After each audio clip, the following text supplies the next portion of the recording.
नमस्कार, नमस्कार दोस्तों, स्वागत है आपका आज की इस वीडियो में। 2 चैप्टर्स मैंने बनाए हैं, बताओ कौन-कौन से? इनफैक्ट ये तीसरा चैप्टर है, चौथा चैप्टर है। एक तो पहले हमने शब्द से शुरू किया, सबसे पहले हम शुरू-शुरू में तो इंट्रोडक्शन पढ़े, लेकिन इंट्रोडक्शन उसके पढ़ा। बाद हमने पढ़ा था व्हाई स्टार्टअप्स फेल। रे वेरी 11 गुड पॉइंट पढ़े थे। 11 पॉइंट थे स्टार्टअप्स फेल होने के। उसके बाद एवरीथिंग स्टार्ट्स विद हाँ, customer everything starts with customer.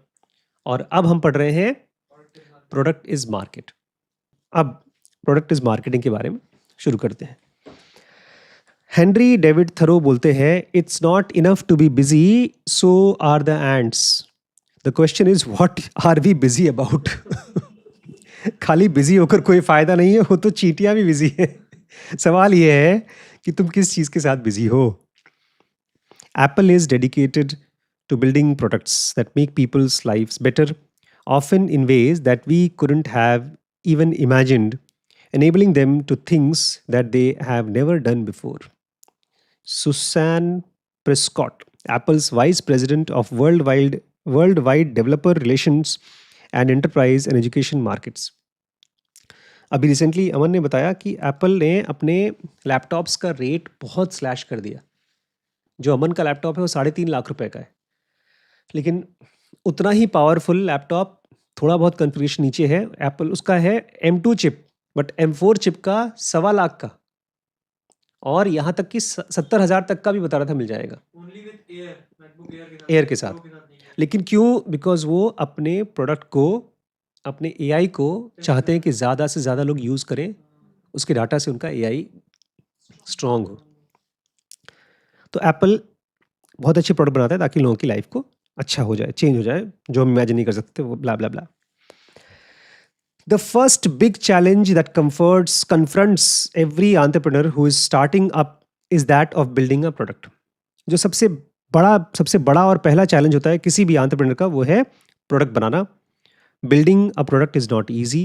In fact, it is insanely difficult to create a product that is universally loved, and explains why there are only a handful of outstanding products that are launched each year, cornering the most of the investors' dollars and market share.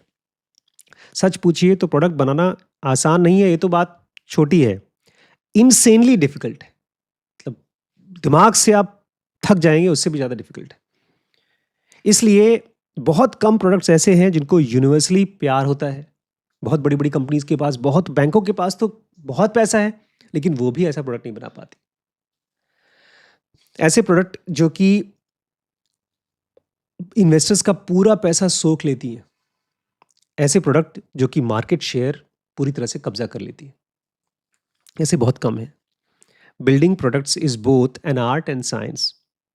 आमतौर पे जब products बनते हैं, जैसे software के products बनते हैं, तो उसमें खाली साइंस साइंस होता है, लेकिन ये दोनों चीज़ है, आर्ट्स भी है और साइंस भी है। As a startup founder, whether you come from product background or not, you must be passionate about building something that your customers will love, and you must be willing to obsess about this. अगर आप startup के founder हैं, चाहे आप product background से हैं या नहीं है, इससे फ़र्क नहीं पड़ता। आपको प्रोडक्ट के बारे में पैशनेट होना पड़ेगा, और आपको कोई ऐसी चीज़ बनानी होगी जिसको कस्टमर्स प्यार करते हैं, और इसके लिए आपको अपने प्रोडक्ट के प्रति ऑब्सेस्ड होना होगा। इसलिए मैंने आपको शुरू में दिखाया कि आप लोग के अंदर में उतनी भी इमोशन नहीं है जितनी एक नॉर्मल फॉरवर्ड वीडियो के लिए होता है। हमारा प्रोडक्ट के लिए नहीं है, हम लोग को पता भी नहीं था प्रोडक्ट है भी वो। Kunal Shah uses the term product craftsmanship. इस चीज़ को, प्रोडक्ट के पीछे पागलपन होने के लिए, शॉर्ट टर्म मेमोरी को न्यूरॉन बनाने के लिए कुणाल शाह क्या बोलते हैं? Product craftsmanship. क्राफ्टमैनशिप ये है मूर्ति, एक सुंदरता, जैसे माइकल एंजेलो बनाते हैं, उसको बोलते हैं craftsmanship. And I really like metaphor likening the product building process to a craft. और मुकेश बंसल बोलते हैं, मेरे लिए तो प्रोडक्ट बनाने का जो तरीका है ना, प्रोसेस है, वो एक क्राफ्ट है। क्राफ्ट मतलब कला। A craftsman brings a sense of artistry to making a product, chiseling away slowly and patiently until every blemish has been ironed. Craftsmanship एक तरह का आर्टिस्ट्री लेकर आती है उस प्रोडक्ट में। हर छोटी छोटी चीज़ को चिजल करके निकाला जाता है, बहुत पेशेंटली, बहुत धीरज के साथ, जब तक कि उसमें से सारी कमियां आयरन आउट नहीं हो जाती। कपड़े को जैसे प्रेस करते हैं वैसा नहीं हो जाता। That's the mindset cultivated by great product companies such as Pixar and Disney, which produces one hit product after another. ये है माइंडसेट पिक्सर्स और डिज्नी का, जो कि एक के बाद एक अच्छे अच्छे प्रोडक्ट्स लॉन्च करते रहते हैं। Beauty of outstanding products is that they convert your customers into your marketeer for free, and guess what, that is the most authentic form of marketing in the world. इसका फ़ायदा क्या होता है? इसकी खूबसूरती ये है कि आपका जो कस्टमर होगा वही आपका मार्केटर हो जाएगा, और वो भी फ्री का। और सुनिए, इससे अच्छी मार्केटिंग नहीं होती। फ्री जब कस्टमर आपका दूसरों से बताता है, उससे अच्छी मार्केटिंग नहीं होती। Imagine seeing an annoying ad on YouTube while you are impatiently waiting for your content to start streaming versus having a dinner conversation with a friend during which someone mentions you must check out the Nehru Noodle Bar in Bangalore. Imagine करिए, आप किसी चीज़ का add देख रहे हो, आप अभी फटाफट उस ऐड को हटाना चाहते हो, वीडियो के लिए वेट कर रहे हो, वो उससे आपको प्रोडक्ट के बारे में पता चल रहा है, या आप अपने दोस्त के साथ बैठे हो और दोस्त बता रहे पता है तुम्हें नारू नूडल बार कितना बढ़िया है बैंगलोर में, खा के देखो यार एक बार, बहुत अच्छा है। किसको आप प्रेफर करेंगे? कौन सी मार्केटिंग आपको पसंद आएगी? While you can't wait to click this and on the skip button in the former example, you will probably line up on a digital queue on Monday evening to book your spot at the ramen restaurant before all slots of the week are sold out. हम लोग बैंगलोर गए थे सुबह Sunday को 10 बजे या 12 बजे। अमन और नंदिनी हमको लेकर गए एक रेस्टोरेंट में। 1 घंटा वेट कराया, तब जाके हमने खाना खाया। कौन सा था वो? NTR, पता नहीं कौन सा, MTR की थाली मिलती है, डोसा प्लेटर। 1 घंटा वेट किया मैंने, ज़िंदगी में बहुत कम खाने के लिए वेट किया है, बट यही है। अमन भाई हमको लेकर गए थे, वर्ड बाय माउथ प्रोडक्ट था वो। ये ताकत है अच्छे प्रोडक्ट की। Many brands such as Starbucks, Zudio, Oberoi and other never advertise and they don't need to. बहुत से प्रोडक्ट्स हैं, ब्रांड्स हैं, जैसे कि स्टारबक्स, जूडियो, ओबरॉय, ये कभी एडवर्टाइज नहीं करते। इनको करने की ज़रूरत भी नहीं है, as their customers do the job for them, क्योंकि उनके कस्टमर ही उनका जॉब करते हैं, काम। It makes sense to remember the phrase product is marketing in the early days of your startup journey, approach product building with same mindset. इसलिए शुरुआत के दिनों में याद रखिएगा, ये सेंटेंस याद रखिएगा, अगर अच्छा प्रोडक्ट बनाया तो आपको मार्केटिंग करने की ज़रूरत नहीं है। इसका मतलब किसी को भी अपने प्रोडक्ट को मार्केट करने की ज़रूरत पड़ रही है तो उसका प्रोडक्ट और अच्छा हो सकता है। The moment you have a product in your hand that customer truly loves, you will know that you are on to something special. आप कोशिश करते रहेंगे, बनाते रहेंगे, ये मुश्किल है, बहुत मुश्किल है, क्योंकि बहुत कम कंपनीज है जो कर पाती है, लेकिन जैसे ही आपके हाथ में आ गया, आपको मालूम पड़ जाएगा आपने कुछ बहुत स्पेशल बनाया है। As Jeff Bezos said in an interview, I am going to put the vast majority of my energy, attention and dollars into building a great product or service.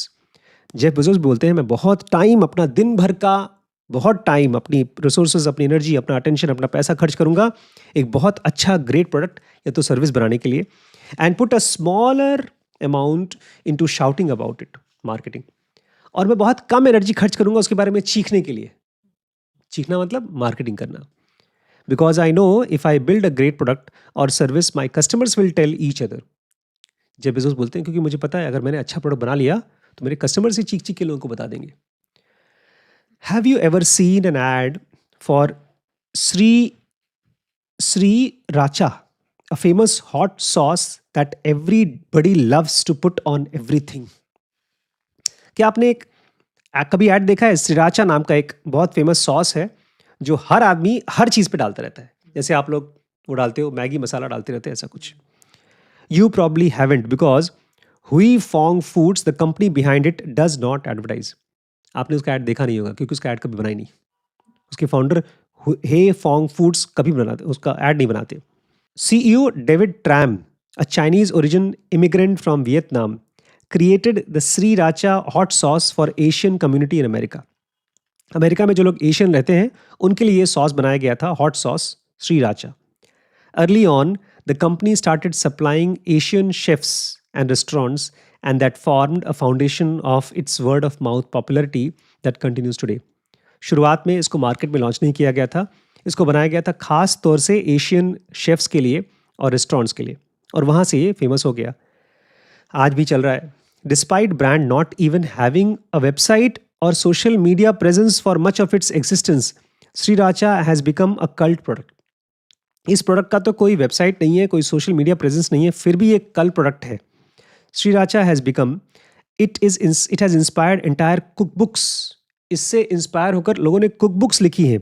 Halloween costumes and even tattoos, लोगों ने Halloween costumes बनाया है और tattoos भी बनाया है। The brand has survived an onslaught of competitors as well as controversy about its authenticity. Plus इसके against ढेर सारे कॉम्पिटिशन खड़े हो चुके हैं और इसके ऊपर तो कंट्रोवर्सी हो गई है कि ये ओरिजिनल भी नहीं है, फेक है। A shortage of this chili pepper used in sriracha affected production in 2022, which resulted in soaring price that people were apparently willing to pay to get their hands on the hot sauce. 2022 में जो chilli paper था वो कम पड़ गया, मिल नहीं रहा था market में जिससे बनाया जाता है, लेकिन इसी वजह से इसकी रेट बढ़ गई, बहुत ज़्यादा बढ़ गई, लोग देने को तैयार थे। The product is just that loved. इस प्रोडक्ट को लोग इतना पसंद करते हैं, महंगा हो जाएगा तब भी चाहिए। Japan is renowned for building products that customers truly love. खास तौर से जापान वो जगह है जहाँ पर ऐसे प्रोडक्ट बनाए जाते हैं जो कस्टमर्स को बहुत पसंद आते हैं। From the Sony Walkman which was once all the rage to cars that have dominated global markets for decades to fashion brand like Uniqlo and Muji, there is something about Japanese products that connects with customers at a deeper, intangible level. Japan ने क्या क्या दिया है? Walkman, जिसको original Walkman जिसको कान में लाके गाना सुनते थे, वहाँ से लेकर के कार्स या ढेर सारी जैसे कपड़ों की ब्रांड यूनिक्लो या मुजी, पता नहीं कुछ खास चीज़ है जापानीज़ लोग जब बनाते हैं प्रोडक्ट, वो कस्टमर्स के साथ बहुत डीप और अनटेंजिबल लेवल पे कनेक्ट करता है। अनटेंजिबल मतलब लोगों को फील नहीं आता, उनको पसंद आता है, बस पता नहीं चलता लेकिन पसंद आता है। Japanese culture embrace zen principles of being patient. आज मैं उनको बोल रहा था, हमारे भाई साहब को, अनिकेत को, कि जब भी एडिट करो तो एक पेशेंस के साथ करो। पेशेंस नहीं है, थक जाते हैं तो, जैसे मैं गाड़ी थक जाता हूँ तो बहुत तेज चलाता हूँ, ऐसे जब एडिट करते करते थक जाते हैं तो लगता है ख़त्म कर दो, लास्ट में ख़त्म कर दो। यहाँ बोल रहे हैं जापानीज कल्चर जेन प्रिंसिपल को यूज़ करते हैं, पेशेंस के यूज कल्चर को, of perfecting something as in a beautiful slow tea ceremony while appreciating nature and minimalism. ये क्या है zen principle of being patient? आप जिस चीज़ को परफेक्ट बनाना चाहते हो उसको सुंदर बनाओ, धीमे धीमे बनाओ, जैसे चाय पीते हैं लोग बहुत धीमे धीमे। साथ ही साथ नेचर को और मिनिमलिज्म को, मतलब कम से कम चीज़ों को वहाँ पर अप्रिशिएट करो। All this informs their approach to the product building, and as a result, the product carry a certain charm that customers can feel at the visceral level. अगर आप बहुत प्यार से धीमे धीमे प्रोडक्ट बनाते हो तो आपके कस्टमर्स उसको फील करेंगे, विसरल लेवल पे फील करेंगे, स्किन के नीचे उनको महसूस होगा। The Japanese concept of atarimae hinshitsu and miryokuteki hinshitsu capture the spirit which the Japanese approach the art of making products. इसमें दो शब्द हैं, उनका कॉन्सेप्ट है, एक है atarimae hinshitsu, is the idea that all products meet a functional requirement. उनका कहना है जो भी प्रोडक्ट बने सबसे पहले उसका काम करना चाहिए, फंक्शनल रिक्वायरमेंट पूरा होना चाहिए। In the product term it means a level of quality that is essential and not negotiable. मतलब उस प्रोडक्ट की ऐसी क्वालिटी होनी चाहिए कि वो ज़रूरी है, वो नेगोशिएबल नहीं है, उतना अच्छा तो होना, उतना काम का तो होना ही चाहिए। On the other hand Mario Kuteku Hinsitsu is the idea that product has an aesthetic quality, something that truly sets it apart. दूसरा है प्रोडक्ट काम का तो हो लेकिन वो ऐसा हो जो औरों से अलग दिखाई दे, उसके अंदर में एक एस्थेटिक क्वालिटी हो। एस्थेटिक मतलब सुंदरता की क्वालिटी हो। Understanding the difference between these two concepts is akin to understanding difference between product that works versus product that inspires. अगर आप ये समझ जाते हैं तो आप दोनों में डिफरेंस समझ जाएंगे, वो प्रोडक्ट जो खाली काम करता है और वो प्रोडक्ट जो कमाल का है, लोगों को इंस्पायर करता है। It means that first and foremost the product should do its functional job really well. इसका मतलब सबसे पहले आपका प्रोडक्ट अपना काम अच्छे से करना चाहिए. And having achieved that, it should also carry the aesthetic appeal that enables the product to enhance its environment and create a sense of delight for users with its mere presence. काम के साथ साथ वो product ऐसा भी होना चाहिए कि जहाँ कहीं रखा हो लोगों को मज़ा आ जाएगी, रखा हुआ लोग देख करके अच्छा लगे. Every Apple product embodies those two principles at its core. सारे एप्पल प्रोडक्ट्स ऐसे ही होते हैं, वो अच्छे भी होते हैं, काम के भी होते हैं, सुंदर भी होते हैं. While Apple products embed state-of-art technology and are carefully engineered to work with very little effort on the user's part, they also are aesthetically striking. बोलते हैं एप्पल के प्रोडक्ट काम तो अच्छे से करता ही है, उसकी टेक्नोलॉजी स्टेट ऑफ आर्ट है, लेकिन वो एस्थेटिकली स्ट्राइकिंग है. स्ट्राइकिंग मतलब खट करके अलग से दिख जाती है. A MacBook sitting on the table looks like a piece of art or an installation that you can admire from a distance. कहीं टेबल पे मैकबुक पड़ा है, दूर से आपको लगता है यार कोई आर्ट रखी हुई है. New York based pastry chef Dominique Ansel की कहानी सुनिए. न्यूयॉर्क के पेस्ट्री शेफ हैं Dominique Ansel had been obsessively focused on making the perfect croissant, getting the fermentation, the crust, the volume and flakiness all just right.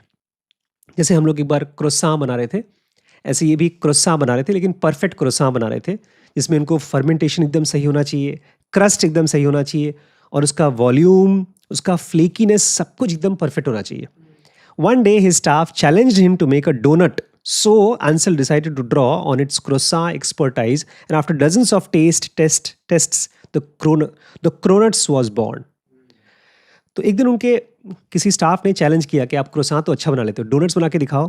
तो उन्होंने कई बार test drive किया तो निकल के आया डोनट नहीं, क्रोनट्स. A food blogger happened to write an article on this marriage of beloved pastries. Doughnut और क्रोसान की शादी हो गई तो बन गया क्रोनट. किसी फूड ब्लॉगर ने उसके बारे में लिख दिया, which then happened to go viral, and the next morning Ansel woke up to a line of 100 people outside his bakery.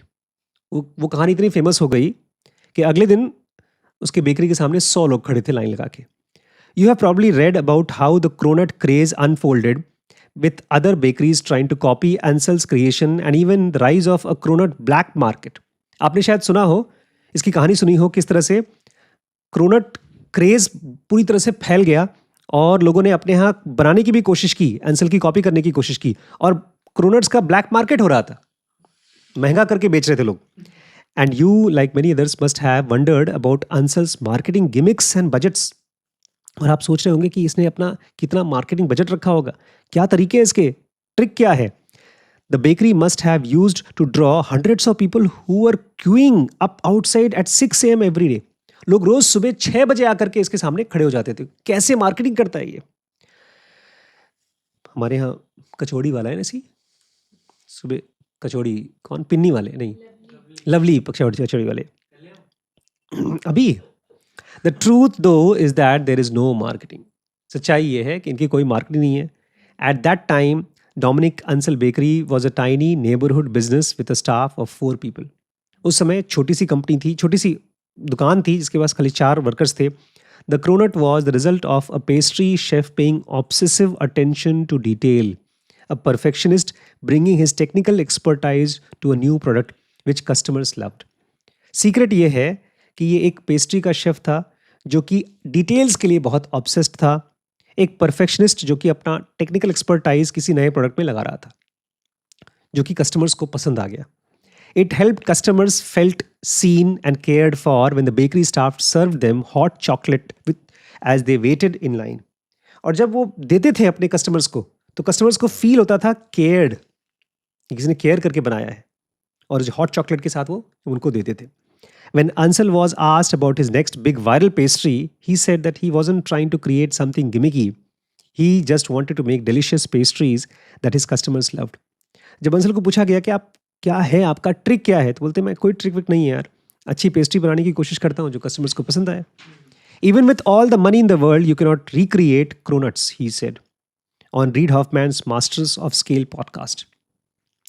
Masters of scale हमने पूरी बुक कवर की है. उस पॉडकास्ट में ये आए थे, बोलते हैं पूरी दुनिया का सारा पैसा लगा दो तब भी आप क्रोनट नहीं बना सकते हो क्योंकि वो प्यार से बनता है. And this is the truth about most products. You need customers' love and devotion. Otherwise, no matter how much money or shrewd marketing strategy you pour into it, it isn't going to survive and grow in long run. इससे कोई फर्क नहीं पड़ता है क्योंकि हर एक successful product को चाहिए कस्टमर्स का प्यार और डिवोशन, ऐसा जो कि कस्टमर को आप प्यार करते हैं। नहीं तो आप कितना भी पैसा लगा दो, कितनी भी चालाक मार्केटिंग कर दो, आपका प्रोडक्ट लॉन्ग टर्म में सर्वाइव नहीं करेगा। Closer at Home, a product that grew incredibly popular largely thanks to its quality, innovation, and word of mouth marketing, is the now ubiquitously Pulse Candy, launched by DS Group in 2015. एक और product India में जो कि पूरी पूरी तरह से फैल गया है, 2015 में DS Group ने इसको लॉन्च किया था, उसका नाम है pulse candy. At a time when candy was just something you got as a change for stores, people were buying Pulse in bulk quantities. आमतौर पे आजकल तो ऐसा होता है जब लोग कुछ चिल्लर नहीं है तो आपको कैंडीज दे देते हैं, लोग इसको बल्क में खरीद रहे थे। The company spends 2 years researching and perfecting the taste of the candy and it clearly paid off. Company ने इस कैंडी को लाने से पहले 2 साल तक रिसर्च किया और परफेक्ट किया उसका टेस्ट, और उसने पे ऑफ कर दिया इनको।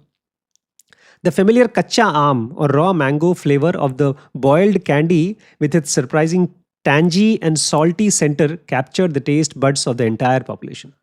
पूरे देश का इसमें टेस्ट आ गया। उसमें कच्चा आम का टेस्ट है, प्लस उसमें बीच में थोड़ा सा चाट मसाला है और सॉल्टी सेंटर है। कच्चा मैंगो। इवन मुझे इनकी पैकेजिंग याद है क्योंकि मैट फिनिश है इनकी पैकेजिंग, सादी पन्नी नहीं है। हाँ, शिरीष खूब खाता था शुरू में कच्चा मैंगो, ऐसा कुछ था ना, पल्स पल्स नाम है उसका। The DS Group made over 100 crore in just 8 months. DS Group ने इस टॉफी को बना करके 100 करोड़ 8 महीने में कमाया था।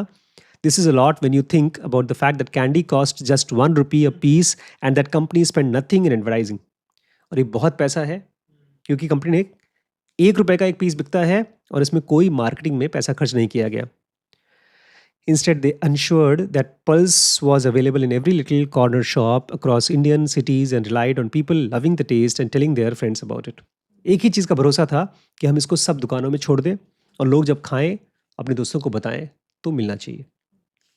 ये था सीक्रेट, एक जनरल, लेकिन कल हम लोग मेन चीज़ पढ़ेंगे। बजाय ढेर सारे कस्टमर के, गेटिंग टू 1000 ट्रू फैंस। ठीक है, 1000 ट्रू फैंस आपको चाहिए। Product is marketing.